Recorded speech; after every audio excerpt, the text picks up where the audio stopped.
Les damos la bienvenida a una nueva emisión de Enfoque Comarcal, el programa número 71. Y en esta ocasión, este viernes, vamos a dedicárselo a uno de los músicos más influyentes de nuestra comarca andina, sobre todo si hablamos de rock and roll. Estoy hablando de Mike Cook, que hace unos días falleció, se fue de gira para otros planos y vamos a estar compartiendo entre sus palabras, entrevistas, obviamente sus canciones, para recordarlo, para dedicarle un homenaje desde COP TV. Para comenzar, vamos a contarles que Mike nació en Inglaterra. Esto lo saben muchísimos que habitan aquí en la comarca, pero concretamente nació en Leeds. Fue el mayor de 9 hermanos. Creció en el mismo ambiente cultural que habitaban en ese momento Mick Jagger, Roger Daltrey, Roger Waters, Eric Clapton, Keith Richards. Mike aclaraba que no eran íntimos amigos, pero eran músicos que se cruzaban en los mismos ambientes. Estudió Bellas Artes en Inglaterra. En el último año de carrera se dedicó concretamente a la música, dedicándose al estudio del sitar, un instrumento de cuerda pulsada originario de la India. Esto sucedió cuando en Europa el movimiento del rock comenzó a tener influencias musicales y espirituales del hinduismo. George Harrison de los Beatles es el mejor ejemplo, llevando adelante este instrumento en alguna de las piezas del grupo de Liverpool. Aprendió a tocarlo de manera autodidacta este instrumento. Mike lo aprendió de oído, pero también con mucha disciplina, mucho estudio. En el año 73 llega a la Argentina, vino derecho a vivir a El Bolsón, a trabajar la tierra junto con su familia. Después de una etapa en Machín Ahogado, vivió en Buenos Aires en la década del 70, trabajando de músico de la Embajada de la India. Se codió con quienes serían referentes del rock nacional de la época, para nombrar algunos, bueno, Luca Prodan, el Indio Solari, León, bueno, entre otros. Volvió a la comarca para instalarse definitivamente en Machín Ahogado. Mike será recordado como una leyenda que conformó el primer grupo de rock local, la llamada Bolsón Blues Band.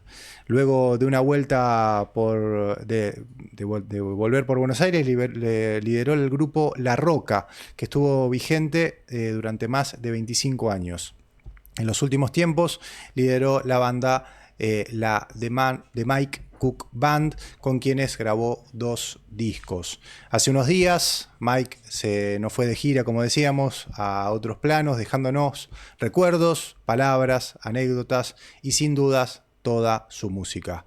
Hoy en Enfoque Comarcal realizamos un homenaje recorriendo fragmentos de entrevistas así como de sus canciones. Y comenzamos este programa, este recorrido, haciéndole un homenaje al gran Mike Cook, bueno, en la presencia de uno de sus hijos, de Francisco Cook. Franco, ¿cómo andás? Bienvenido. ¿Cómo estás, Franco? ¿Cómo va todos? Bien. Bueno, gracias por venirte, por coparte con la idea. Vamos a estar yendo y viniendo con algunos recuerdos, con canciones. Vas a estar presente también en algunos videoclips. Bueno, Así que, bueno, la idea es recordarlo a tu papá. Primero, preguntarte, bueno, cómo estás. Me imagino que sentido, ¿no? sí, sentido, dolido, se lo extraña. Hoy estuve a la mañana en su casa tomando unos mates y obviamente no podés evitar recordar y mirar espacios y cosas y todo te recuerda a él. Pero bien, acá estamos, llevándola lo mejor posible. Bueno, gracias con mucho más eh, sentido el agradecimiento de que te vengas en estos momentos. Estuvimos también hablando con gente en la calle que lo recordó, así que bueno, la idea es un poco juntarlo en el programa del día de hoy. Y quiero comenzar, vamos a hacer un recorrido por diferentes etapas de Mike. Bueno, ¿te acordás en junio del 2024 que estuvimos en el formato de la trama solar en Sí, el claro. Bicentenario? ¿Cómo olvidarlo? Quería preguntar, lo anunciamos en ese momento como Sí, los Cook acústico. sí. Vos, bueno, Mike encabezándolo, cantando Y mi hermano, y tu Michael hermano. Francis. Sí. ¿Se presentaron otra vez después de eso? Sí, sí, nos Ah, bien. presentamos varias veces. De hecho, estuvimos en el acusticazo que se llevó a cabo en febrero, si mal no recuerdo, no, enero, en Lago Puelo. Y tuvimos otras fechas, pero esa del acusticazo fue épica, Bien, realmente, muy lindo. Aparte se esmeraron los sonidistas, todo lo dejaron sonando espectacular. hermoso. Y mi viejo estaba muy inspirado esa noche y con el enano, que es mi hermano, le hicimos todo un colchoncito chiquito, muy pequeño para que él se luzca muchísimo y salió espectacular. Buenísimo. Porque vamos a comenzar el primer video que vamos a ver, fragmento de entrevista, tiene que ver con esa trama solar que, bueno, para quien no sepa, es un programa que, bueno, no lo hicimos este año, pero lo hicimos durante el 23 y el 24 con Nacho Sofiantini, Marco Duarte y Ailén Spera, que, bueno, llevamos artistas de la comarca por el aire de Patagonia Andina y también recorriendo varios lugares culturales. Junio del 2024, en Casa del Bicentenario, invitamos a los Cook Acústico y aprovechamos para entrevistarlo a Mike, que contaba en esta primer parte cómo conoció el rock and roll, porque justamente la temática fue el rock and roll, y comencé preguntándole cómo fue que conoció la música en general, pero concretamente el rock and roll. Esto nos decía. A Mike preguntarle cuál fue lo que despertó el interés en relación al rock and roll. ¿Te acordás qué fue lo primero? Claramente, sí.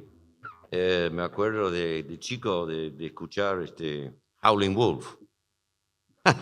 Y era un Howlin' Wolf. Bob Dylan, los primeros temas de los Beatles, los años 59 y 60, al principio de los años 60. ¿En dónde los escuchabas? Yo era niño en Inglaterra en aquel entonces. ¿Se llegaban por radio? ¿O por Había discos? tocadiscos y tenía acceso a algunos discos que empezaban era todo como empezó, como toda una era nueva, completo. Empezaron a salir discos a la venta y los músicos se escuchaban un poco más por radio. Yo lo escuchaba prácticamente todo por disco. Todo por disco. ¿Fuiste vecino de Clapton, de Keith Richards, de Roger Daltrey? ¿Los conociste? Sí. ¿Sí? O sea, compartiste las calles, los espacios. Claro, y sí conocerlos, no, en realidad no lo conocí. Claro. Hubo encuentros con ellos porque vivimos en el mismo barrio. ¿Qué barrio estamos hablando? Estoy hablando de Chelsea, Fulham, centro de Londres. De Londres. Eh, ¿Y cómo era la movida en ese momento? ¿Es cierto que te escapabas de tu casa, que tu mamá no quería que vayas? Bueno, cuando yo conocí a ellos era más grande, ya tenía como 18 años, 16, 17 años, a partir de ahí. Y vivimos en este barrio y era un barrio donde vivían muchos cineastas, bohemios, artistas plásticas, músicos, de todo lo que te puedes imaginar de artistas. ¿Y dónde sucedía eso? ¿Había bares, espacios Ya culturales? empezaron a hacer en todo Londres, varios lugares, el Marquee Club en Soho, muchos lugares, donde se empezaban a juntar. ¿Y el rock and roll en qué lugar ocupaba en esos espacios culturales?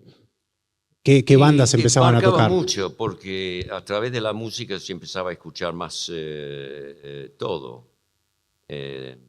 Y a partir de los Beatles y los Rolling Stones y Eric Clapton y esta gente se amplió muchísimo. Empezábamos a escuchar gente de Estados Unidos,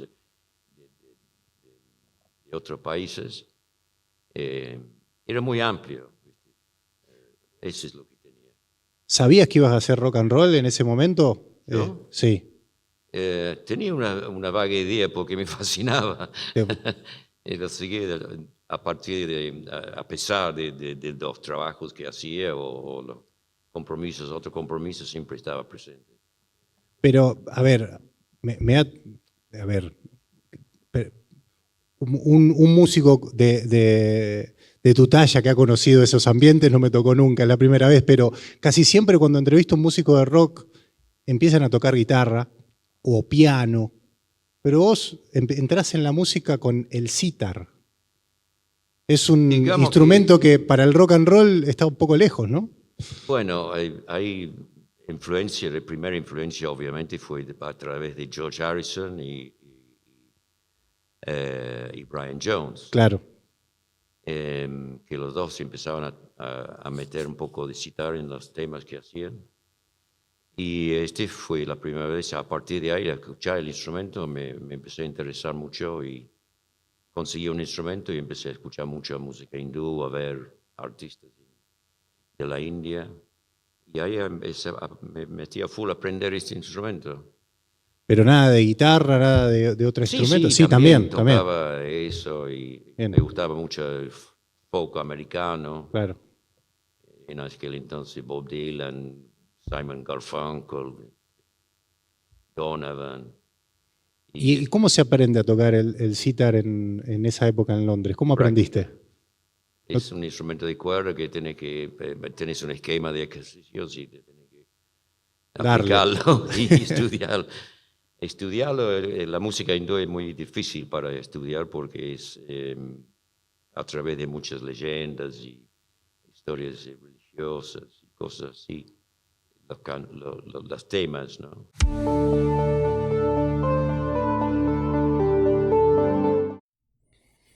Bien, ahí compartíamos la primera parte de esta entrevista. Me imagino que el sonido del sitar, bueno, habrá estado presente toda tu vida, ¿no, Fran? Sí, sobre todo me acuerdo cuando era más chico que él tocaba muchas horas, como 8 por día.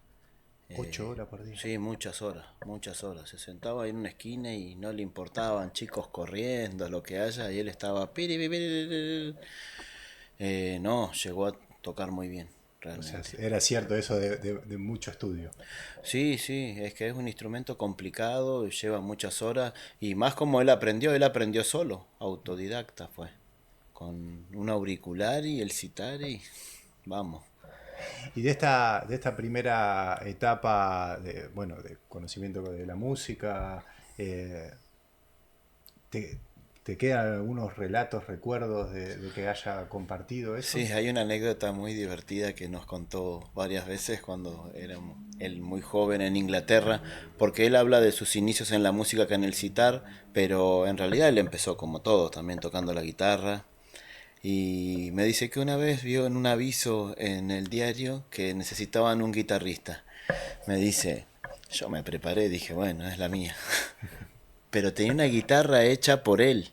Había agarrado un mango que había juntado de un lugar y se hizo la parte del cuerpo y la parte electrónica la sacó de otra cosa.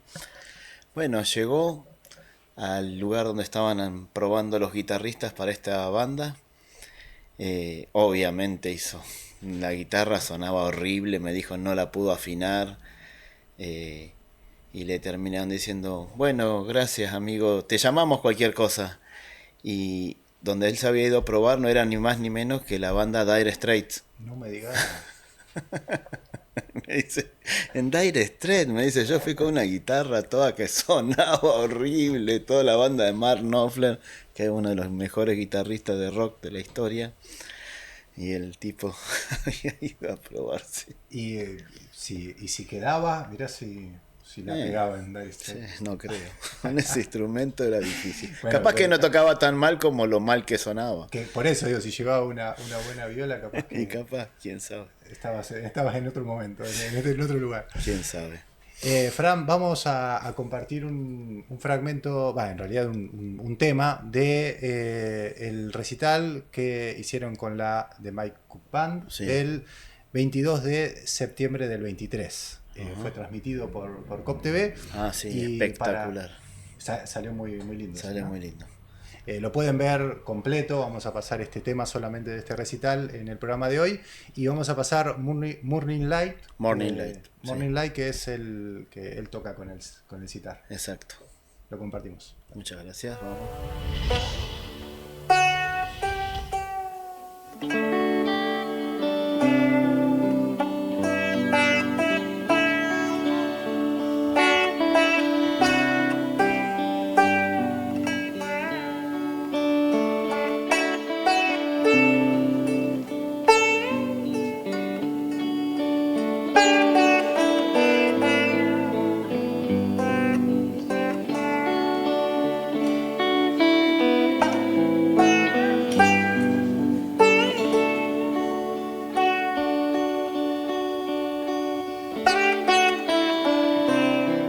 What can you do when you can't sleep at night? Can you make it through until the morning light? If I ever get back to the sand and the sea, with the soft breeze and you beside me, I love you even more when you're not there.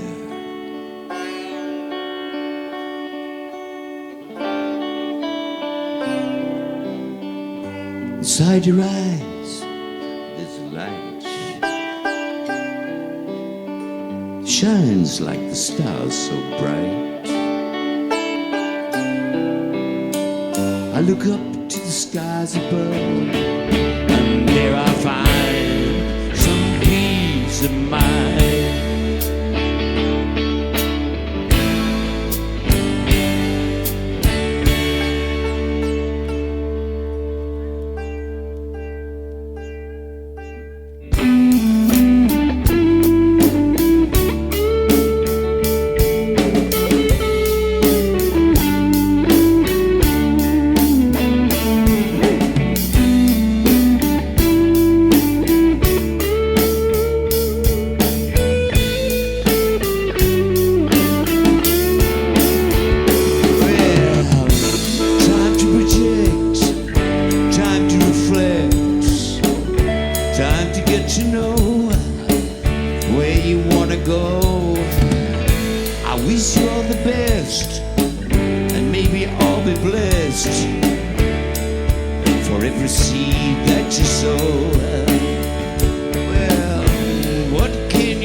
What can you do when you can't sleep at night?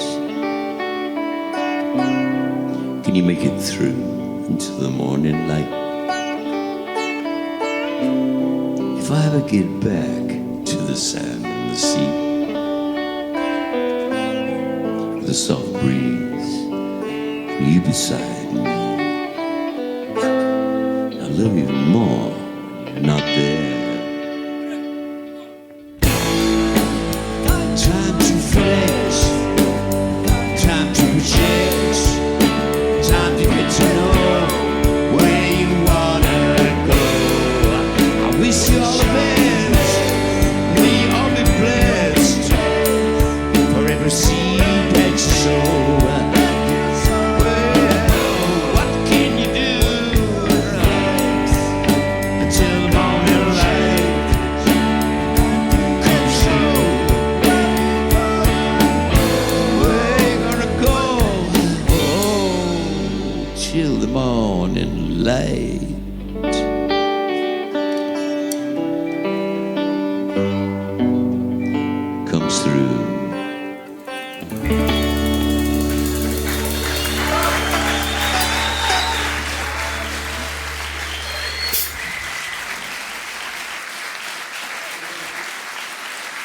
Gracias.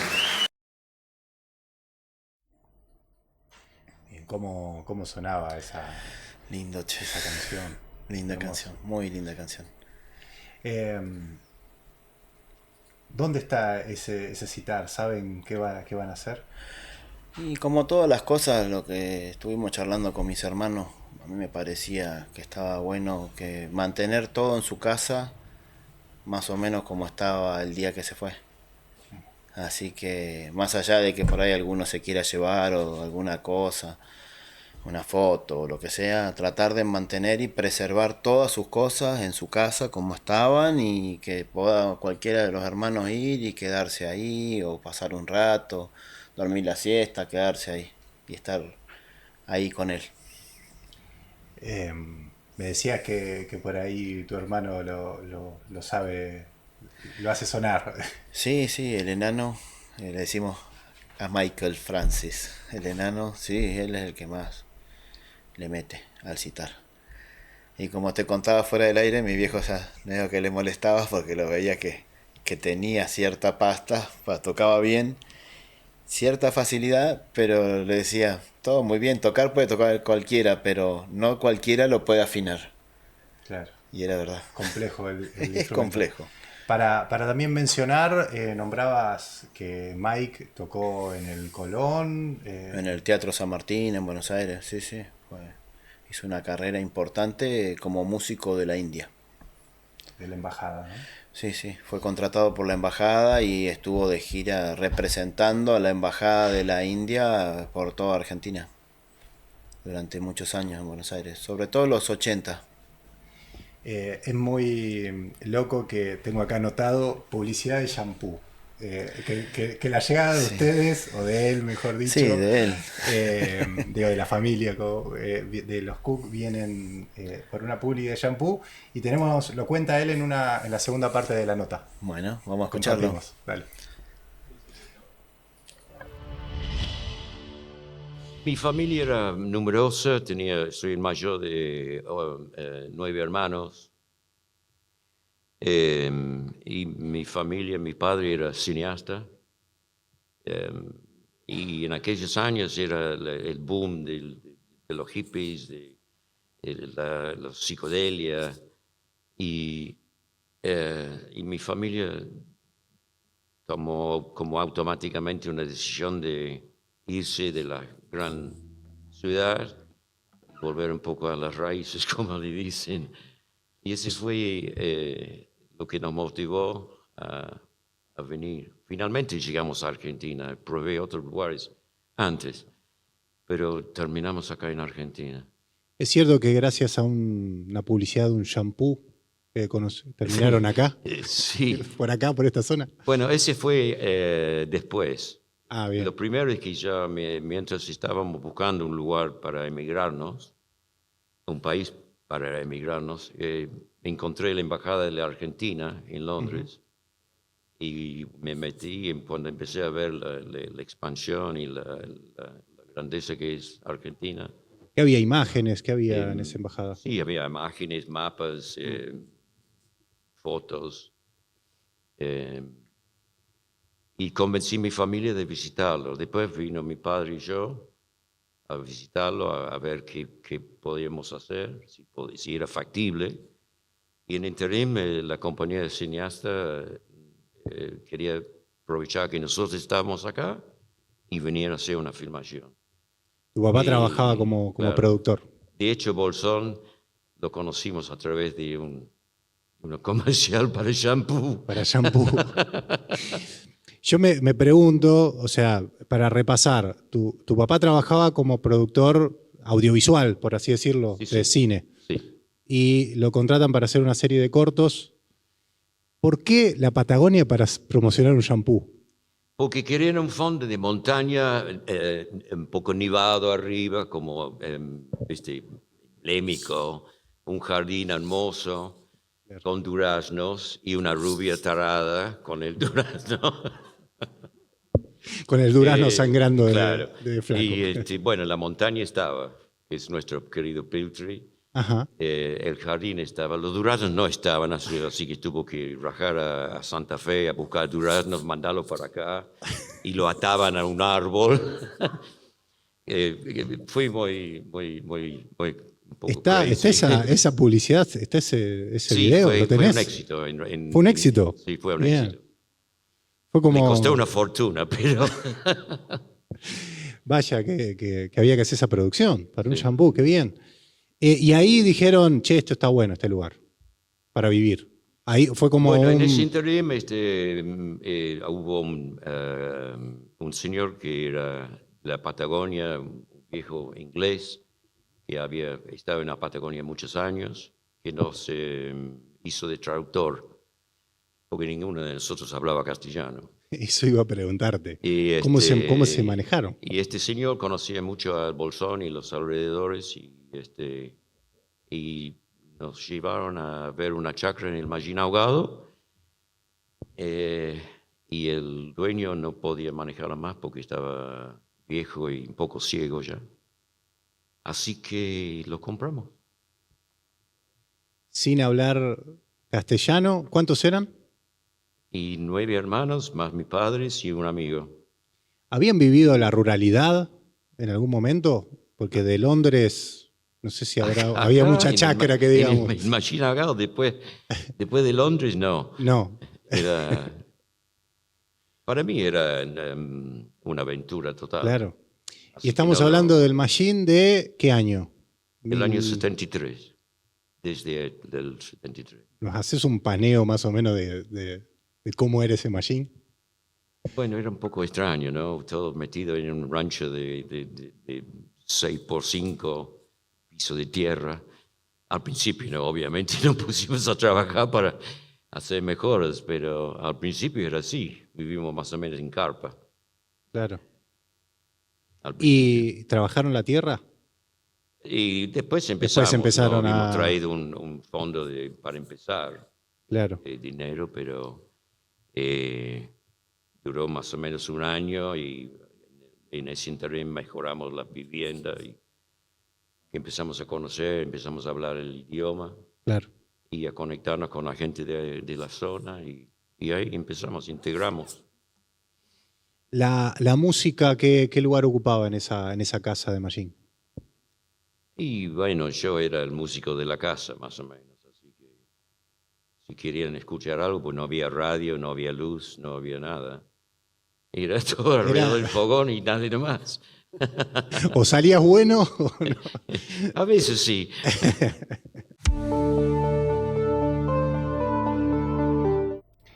Machine Ahogado del 73. Creo que habrá sido este paraje, ¿no? De Londres a Mallín Ahogado sin escalas. Sin escalas.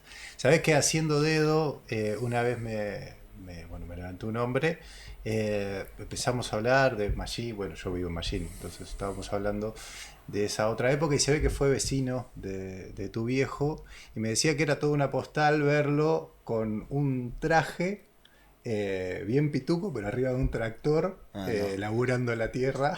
Lo veía, dice, brillaba de lejos, Mike. Pelo blanco. Claro, aparte con el contraste, ¿no? Sí. Gringo ahí en la chacra. ¿Y le gustaba la vida rural? Sí, muy laburador, siempre fue re trabajador, mucho. Eso nos enseñó un montón. Nos obligaban siempre de chicos a ir a la quinta, así que no era como ahora. Si querés ir a jugar primero tenés que ir a laburar a la quinta, a desyullar, a dar vuelta a la tierra. Pero bueno, aprendimos un montón. Bien. Vamos a compartir un tema otra vez de la Mike Cook Band.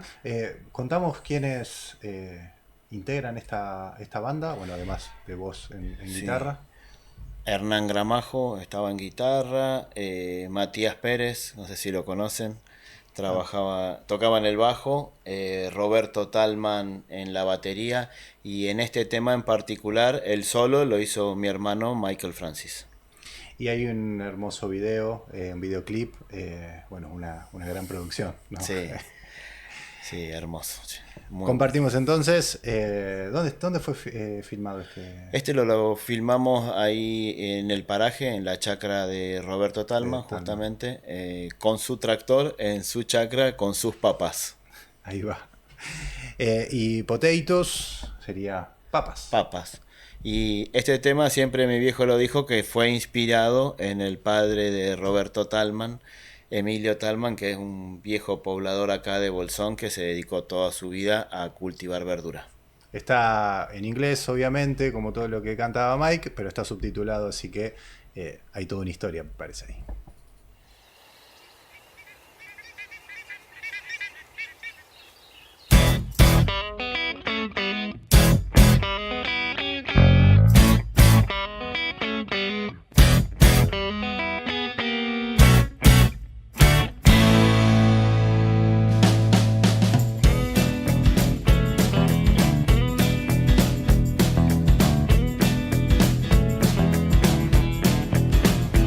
Someone digging my potatoes. They go on trampling on my land. Someone digging my potatoes. They're trampling on my land. Why don't you knock on my door? I take them from my hand. I've been working so hard, up and down them lines. I've been working so hard, up and down them lines. I got to make sure we get through the hard times. Hard times.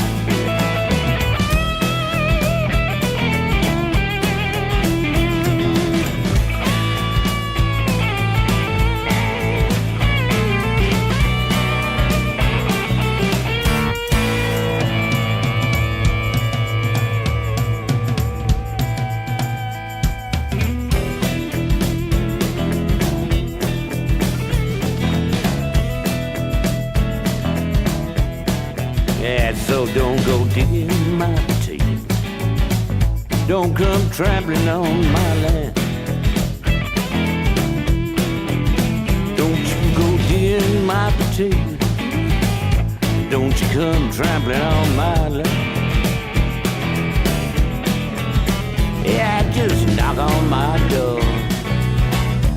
I take it from my hand. Yeah, that's what I said. Knock on my door, take them from my, don't tramp it no more. Get that sow back in the pen, she gone, digging my potatoes again.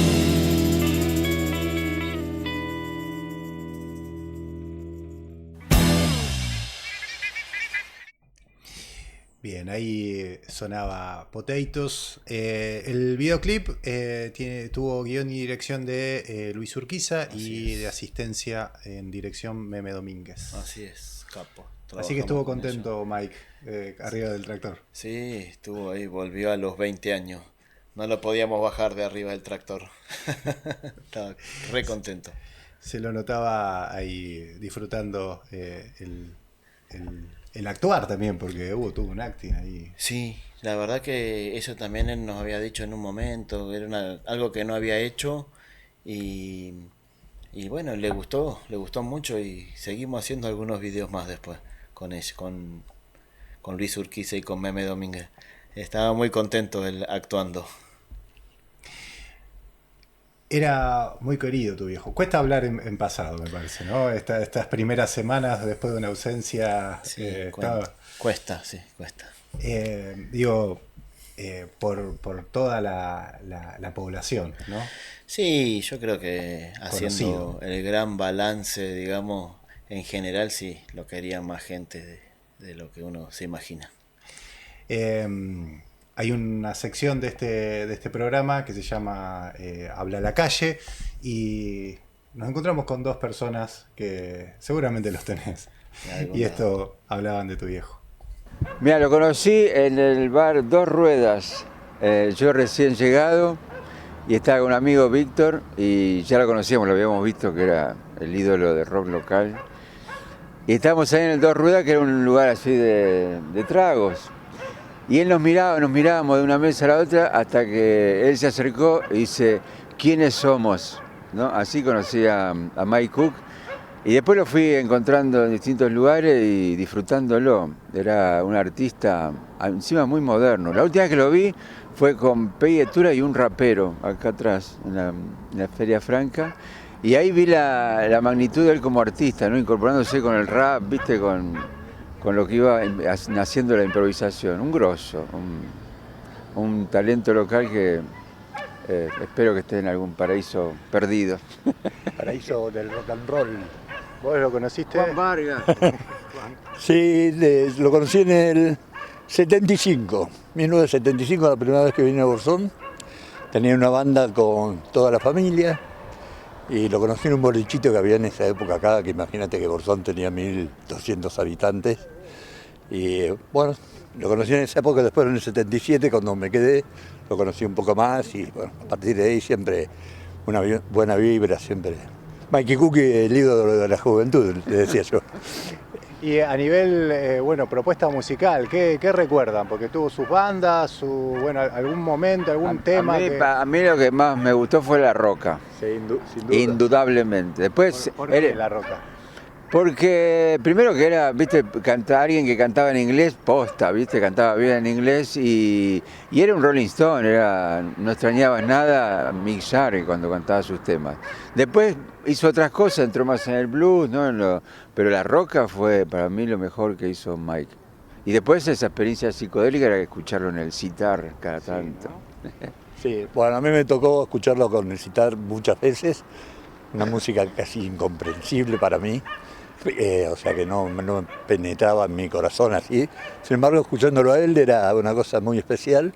En algún momento se dijo que era el mejor sitar del país, así como un manifestante de esa música única, todo Latinoamérica se diría. Pero cantando rock and roll era único. Esa dicción inglesa, era un inglés cantando rock and roll. Y encima, para los viejitos, en ese momento escuchar los temas viejos de los Rolling Stones, Paseando el Perro, todos los temas más viejos de los Rolling Stones, no conocidos por la gente común, interpretados por La Roca y cantados por él, era algo muy especial. Bueno, Mike como pionero de ser uno de los primeros o el primero que trajo el rock and roll acá a la comarca, ¿qué piensan del legado, no? Porque hoy está lleno de bandas que hacen rock and roll y diferentes géneros que se desprenden, ¿no? del rock. ¿Qué piensan de ese camino, ese recorrido y el legado? Y el legado es que fue un ejemplo así de un rocker, ¿viste? Vivió como rocker, no solo en la noche, era un tipo muy laburador, así encaraba todo. El legado para mí es autenticidad, de hacer algo auténticamente, no para luquear, qué sé yo, que sea tu vida lo que haces. Ese para mí es el legado. Sí, acompañar a que era un tipo bueno, lo que se dice ser un tipo bueno. Era un tipo bueno, Mike. Nadie podía decir que tenía un tipo de maldad, que era un guacho, que te había pasado algo. Este era un pueblo muy chico, ahora creció un montón. Nunca nadie pudo decir nada de Mike que prestara alguna confusión, de envidia, bronca en el ambiente artístico, en ningún lugar. Era un tipo muy bueno. Y eso no es poco,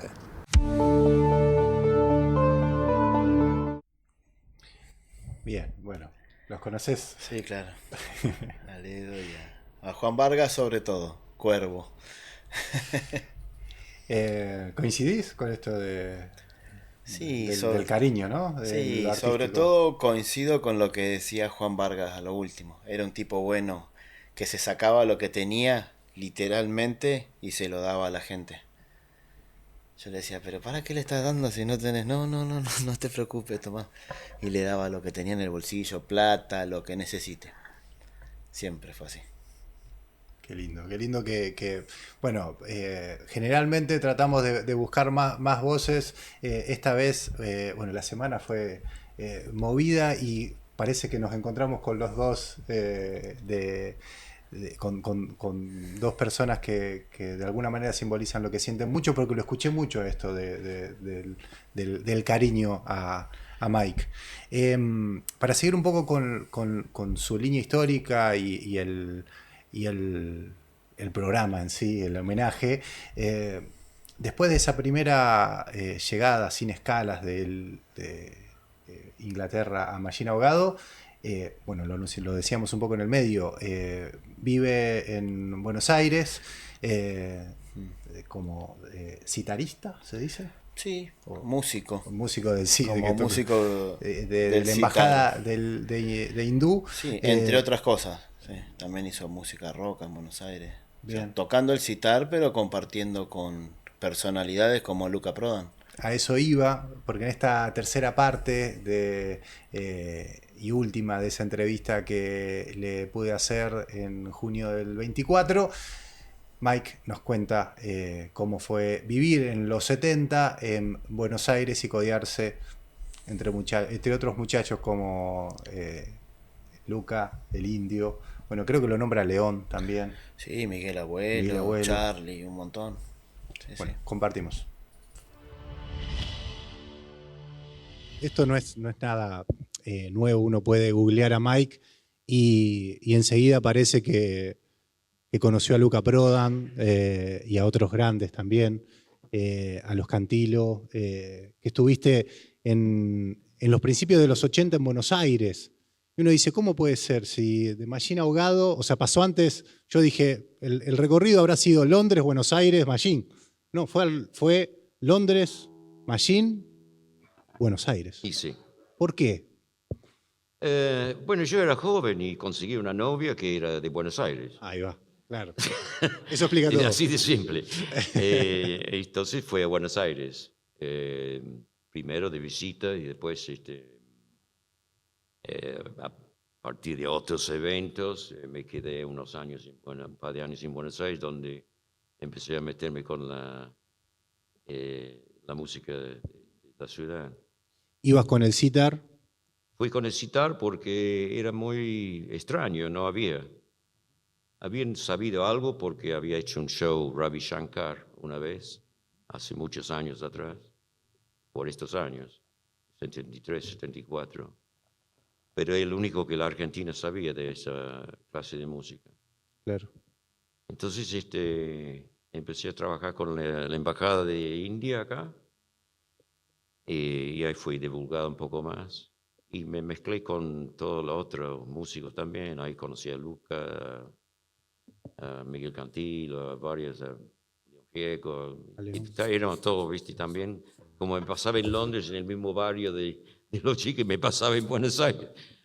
Lo que querían evitar tus padres en Londres, lo encontraste en Buenos Aires, de alguna manera. Claro, sí.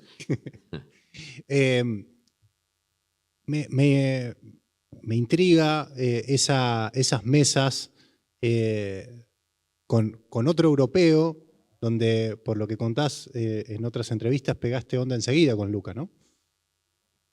Y vivimos también en el mismo barrio, cerca de Once, en Buenos Aires. Y había un bar que se llama Einstein, que fue famoso en aquel momento, donde tocaba Luca, yo iba, muchos, Pettinato iba, y ahí se formó Sumo al final. Claro. Katia Aleman frecuentaba, éramos toda una banda nos juntábamos en Café Einstein. ¿Y Luca nunca te propuso que Sí. el sitar se sume a Sumo? Sí, me propuso, pero no pude. ¿Qué pasó? Bueno, Luca tenía un problema con las drogas y yo no me entraba en eso, para ser honesto. Claro. Pero no obstante, nos juntábamos igual. O sea, la música siempre estuvo presente todo el tiempo Sí. en cada instancia de tu vida. En ningún momento dijiste, che, voy a dedicarme a otra cosa. Sí, después me tuve que dedicarme a la construcción porque tenía una familia también numerosa. Que no daba mucho la música, ¿no? No, es igual difícil. lo hacíamos. Igual lo hacías. Sí, sí. Bien, bueno, para cerrar un poco este primer bloque, ¿algún recuerdo que quieras dejarnos de esos cafés? Lo nombré al principio del programa, lo que para mí fue la persona que a nivel rock and roll de ese Franco de 12 años, dije, bueno, esto es lo mío cuando escuché a Los Redondos por primera vez. ¿Compartiste espacios, escenarios por ahí con Los Redondos, puede ser? Tuve la suerte de estrenar. Los Redondos se estrenaban en Buenos Aires, no me acuerdo la fecha, el lugar tampoco, era un lugar en el 9 de julio, creo, en un teatro grande. Y estrenaba Los Redondos y yo el telonero. Fuiste telonero de Los Redondos. Sí, con el citar. Con el citar. Con un pequeño grupo que armé. El primer show de Los Redondos. Sí. Acá en Buenos Aires. ¿Cómo? Allá en Buenos Aires, acá no.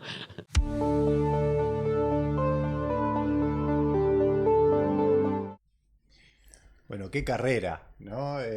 Sí. Tal vez en ese momento Los Redondos no eran Los Redondos, ni Luca no era Luca, pero bueno, Sí. estuvo codeándose con los grosos, Sí, sí, en ese lugar donde se gestaba el rock nacional. total.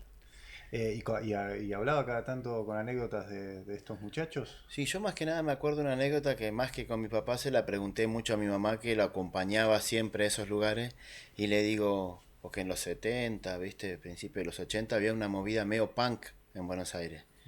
Entonces le digo, ¿cómo hacían? Porque papá tocaba el sitar en un lugar donde después tocaba Luca Prodan, iban todos con cresta, todo. Dice, ah, no, pero era toda gente culta. Vos vieras, cuando tocaba Mike, estaban todos sentados en el piso, en silencio, nadie, no me volaba una mosca, escuchando atentamente. Y después cuando tocaba Luca, le pregunto, rompían todo. ¿Qué te iba a decir? Los recitales de Sumo no parecían muy tranquilos que digamos. No. Y ese teloneo a Los Redondos lo nombraba también. Sí, en realidad lo nombró así como una cosa al paso. Él siempre fue como que no le dio mucha importancia a eso, ni tampoco su amistad con Luca. No fue algo que él diga, oh, algo. Bueno, sí, son pibes que conocimos, compartíamos, como acá con los chicos de acá. Bueno, podría tranquilamente haberse subido a un bondi de decir yo estuve con Keith Richards o con... No, él había que pero sacarle una- esas anécdotas, había que arrancársela y no. Una humildad interesante. Sí, siempre. No le interesaba. Qué bueno. Entre, bueno, muchas, me imagino, saludos, condolencias que te han llegado. En las redes, sobre todo, vimos en estos últimos días, hablando de Los Redondos, el Indio hizo un posteo, que aquí lo compartimos. Y bueno, se lo dedica a tu hermana, ¿no? Que en este último Sí. tiempo estuvo trabajando con ella. Sí, más que nada se lo dedica a mi hermana, que es, bueno, el Indio está trabajando con el marido de Valen, con Gaspar Venegas, ya hace como 20 años, tienen hasta una amistad, es un coequiper que sé que están laburando firme ahí en la producción de sus discos y todos sus shows, porque por más que el Indio hoy no está tocando en los fundamentalistas, él es la cabeza de los fundamentalistas y entre el Indio y Gaspar cranean todos los shows. Y hace un tiempito Valentina hizo unas participaciones en algunas canciones de él, muy lindas. Y sí, ese posteo lo hizo para Valentina, que tienen muy buena onda. La dama del frío, La le llamó. dama del frío, así es. Bien, me imagino que te han llegado muchos saludos, ¿no? Sí, me siguen llegando todos los días y yo sigo escuchando audios y viendo mensajes que me han quedado dando vueltas y me tomo el trabajo de responder uno por uno a todos los que se tuvieron la molestia de mandar un mensaje de alguna otra forma. Vamos a ir ahora a una de las bandas, la primera que conformó Mike junto con Tito Aldauk. Tito Aldauk. Hace un tiempito estuviste en esa nota que nos trae Fernando Bonancea a la pantalla de COP TV cuando se cumplieron 50 años de la conformación de la Bolsón Blues Band, Así la es. BBB. Sí, la triple B. La triple En vez de B. la triple A era la triple B. Vamos a compartir, creo que fue en la casa de Tito, ¿no? Así es, fue en estuviste Machine por ahí. Ahogado, en la casa de Tito el Dauco. Compartimos esa nota. Que estaba integrada por Mike en guitarra y voz, Django, un chico de Buenos Aires que andaba por acá porque tampoco había muchos músicos y menos bajistas y menos bateristas en bajo, y yo en batería. Con Mike nos conocimos por una cuestión de trabajo, que yo trabajaba en el Servicio Forestal Andino y ellos estaban en su chacra trabajando con madera, y ahí charlando con Murray, que es el papá de Mike, me dijo que él tocaba la guitarra, así que hablando con Dudy Huasco, que fue el que tenía todos los equipos y había sugerido, porque él había tenido un grupo antes que se llamó Grupo 71 acá en el Bolsón. Sí, la idea fue de él, en realidad. Ahora, Sí. Toda hay la una idea historia fue muy de él. particular porque eran años en que Argentina estaba sumida en un caos de la AAA y ustedes le ponen Bolsón Blue Band. ¿Por qué? Bueno, ahí viene La triple B. por la triple A, la triple B. Que pasó porque en un viaje que hicimos con Mike, íbamos a Buenos Aires, pero llegamos hasta Bahía y nos volvimos porque nos dio miedo. Los controles que hacían nos revisaban todo por, bueno, esto de que siempre se usó la aportación de rostro, el auto que viajábamos. Así que siempre nos revisaban mucho, y en un momento él llevaba una filmadora de esas que se usaban así para ver si le conseguía una batería en Buenos Aires. Y cuando Un Super 8 de mano, ¿viste? Claro. Que es así la cámara y parece una pistola grande. Entonces cuando el policía dice eso que está ahí, Mike fue, lo sacó, lo apoyó en el baúl del auto, cuando abrió y fue a agarrarle, le amartillaron una itaca en la oreja. Y eso nos marcó, porque podría haber... A partir de ahí me compraba el diario para viajar. Sí, Y se así. Así que bueno, viendo lo que había pasado y viendo lo que venía en ese momento, en el 75, charlando, se nos ocurrió de Bolsón, de la triple A a la triple B. Mike, ¿cómo fue hacer música hace 50 años atrás en el Bolsón? Con lo que implicaba salir incluso del Bolsón 2 o 3 horas o más a Bariloche, una ruta que se cortaba, todo difícil y todo se conseguía únicamente en Buenos Aires. Bueno, éramos los únicos músicos que había en el pueblo. Que tuvimos, te olvidaste de mencionar a Dudy Huasco, No, que a partir de que, primero nos reunimos con Dudy Huasco, que nos facilitó porque él tenía los instrumentos para usar para formar una banda, para festejar los cumpleaños de 15, etcétera, en el pueblo, pero nadie lo usaba, no había músicos, tenían que contratar de afuera. Claro.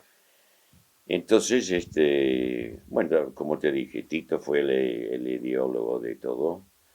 Me vino a buscar a mí a partir de que la conexión por entre bosques y etcétera. Después, bueno, Dudy aceitó la cosa porque tenía instrumentos. Yo tenía mi guitarra, pero acústico. Y ahí, y ahí empezamos. Yo como europeo venía trayendo de allá.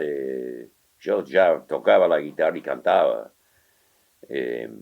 Entonces fue fácil para mí. Lo que pasa es que empecé a cantar todo en inglés. Así que en aquel momento fuimos... ¿Qué sonaba? ¿Qué era lo que pedían la gente cuando se reunían ahí en el Hotel Piltri, que era el punto central, ¿no? Y tocábamos en el Amancay y después una vez tocábamos en el Piltri y había un boliche que, bueno, se volvió a ser un costumbre de todos los sábados a la noche y nos juntábamos a tocar en ese boliche, que es el único que había en el pueblo, Blade, ya estaba en la Plaza España. Tito, ¿cómo eran los ensayos y cómo era la logística, digamos, de los ensayos? Porque, bueno, las distancias, parte de la banda en Machine Ahogado, otra parte en Bolsón, recordemos que en el 70 y pico, que estamos hablando 73, año 73, no estaban los caminos como estaban ahora, ni era que tampoco pasaban cantidades de vehículos para el centro. Totalmente. Todo fue a base de mucha voluntad, porque Mike vivía acá, donde atrás de, digamos, de Sirven para que se ubique la gente, pero esos caminos del Mallín del Medio, en invierno, olvídate. De ahí viene la historia de que sacábamos, la mayor parte de los equipos los hicimos, o lo hizo más bien Mike, con su parte de carpintería, las columnas. Nosotros comprábamos las cosas, los parlantes y yo lo armaba, claro. Y él armaba y después lo teníamos que sacar hasta la ruta, que es hoy la entrada a la cajada, a la catarata de Mallín, ahí Guido Infante, digamos. Sí. Y hasta ahí en carro de bueyes, que generalmente era el catango ese que se hace la rueda de palo, ¿no? Sí, sí. Y de ahí recién podíamos subir algún vehículo. Más de una vez Mike fue caminando desde ahí, desde su casa hasta el Bolsón para llegar al ensayo. Por eso hablo de la voluntad que había, que hoy yo la pienso y es como que decir que bueno, porque fue una cosa muy natural y con una energía que yo creo que nos transmitía lo que hacíamos, ¿no?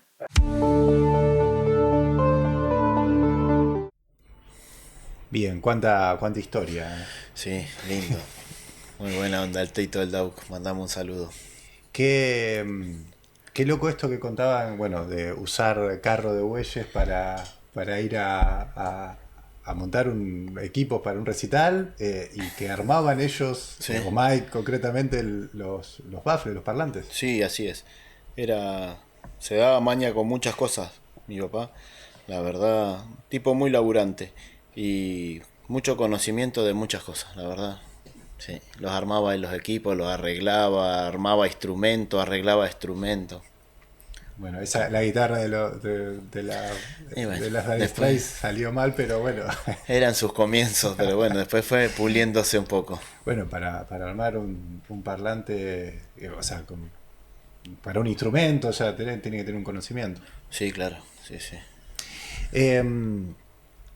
Bueno, Fran, vamos llegando un poco al final. Bueno, una de las cosas que me gustaría que preguntarte, que nos cuentes, que también fue un momento difícil para la familia, sin dudas. Hablaba recién ahí Tito señalando dónde vivía tu viejo, Mallín del Medio, por ahí pasó, bueno, el monstruo del incendio, ¿no? Sí, así es. Esa casa la construyó él cuando nosotros éramos muy chiquitos. Y sí, se quemó completamente. Todos los galpones, la casa, vehículos, herramientas, máquinas, todo. Preguntarte cómo le pegó a él, bueno, nos pegó a todos, ¿no? Pero al quien perdió su lugar, o sea material o el paisaje. Mira, yo hablé una vez con él, de hecho una sola vez volvimos a ir a la chacra después de que se quemó, que fue ahí al toque, fuimos a limpiar todo lo que quedaba, los escombros, tiramos una chimenea que era lo único que había quedado en pie, que la había hecho él, y fue fuerte para él, yo lo miraba, viste, él nunca nos dijo ni lloró ni nada, pero lo vi, y lo que me dijo después fue, ahora está todo como cuando yo llegué. Así que es de ustedes, ustedes tienen que demostrar lo que pueden hacer con este lugar. Yo ya estuve, ya era muy parecido como ahora, me dice. Así que bueno, ahí dejó prendida la llama para que lo hagamos. Dejo ahí el mensaje para que ustedes sí, así avancen. Bueno, pensaba esto cuando me lo contabas, casi todo lo contrario a lo que uno piensa, bueno, le quiero dejar algo a mis hijos a nivel material, ¿no? El mensaje es les toca a ustedes. Sí, por lo menos nos dejó la chacra para que nosotros ahí adentro hagamos algo, que no es poco. Total. Es un montón. Hoy tierra es lo que más cuesta y bueno, sí, se perdió lo que él había hecho y lo que hicimos durante todo un montón de años, él y mis hermanos. Pero bueno, el lugar está y lo vamos a poner de pie también como estaba o más lindo también. Las cosas van y vienen, es el tema que elegimos para cerrar de ese recital de la trama, que bueno, te veíamos a vos y a Michael en silencio en las tres partes, sí. Y ahora la idea es cerrar el programa con ustedes en acción. Mi inglés no es el mejor, ¿no? Think comes and go. Las cosas van y vienen. Pensando, no fue planificado, pero con esta última parte que nos contás, bueno, lo material va y viene. Queda la música que Sí, claro. hace muy poquito, ¿no?, que se fue, pero Quedan recuerdos hermosos, como yo le decía a él antes de que se vaya, que estaba ahí ya inconsciente en el hospital, le decía, anda viejo, ya te podés ir tranquilo porque ya hicimos un montón de cosas. Él y yo, le decía, nosotros dos juntos hicimos un montón de música, hicimos un montón de recitales, nos cagamos de risa, nos cagamos a puteadas, pasaron un montón de cosas, pero hicimos un montón, tuvimos un montón de aventuras juntos, hermosas, y yo lo recuerdo así siempre. Y obviamente con su música, y vamos a llevar su música y el legado de la música que nos dejó a toda la familia por siempre. Nos vamos entonces, gracias Fran. No, gracias a vos, Franco, y a todo el equipo acá del canal que nada, se pusieron a trabajar en armar este pequeño homenaje para mi papá, para Mike Cook. Nada, muy agradecido en nombre mío y de todos mis hermanos y de la familia, porque la verdad es un mimo al alma lo que hicieron. Y sabemos que bueno, para mucha gente también va a ser disfrutado este material que preparamos. También nombro a Rafa Rigonato en operación, a Fabi Soto en edición, que hasta último momento estuvo atajando penales. Gracias, muchachos. Nos vamos entonces con Las cosas van y vienen. Nos vamos, muchas gracias. Things Come and Go, de Mike Cook Band. Gracias. El tema se llama Things Come and Go.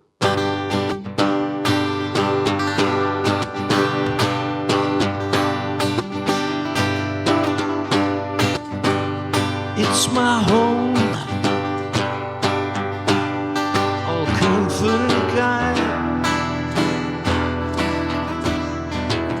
I got flowers growing round, children dancing up and down. And all my life has been so full of sunshine. Far away, there will come a day when we all say, thank you, Lord, for this day.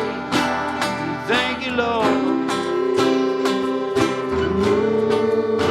for this day.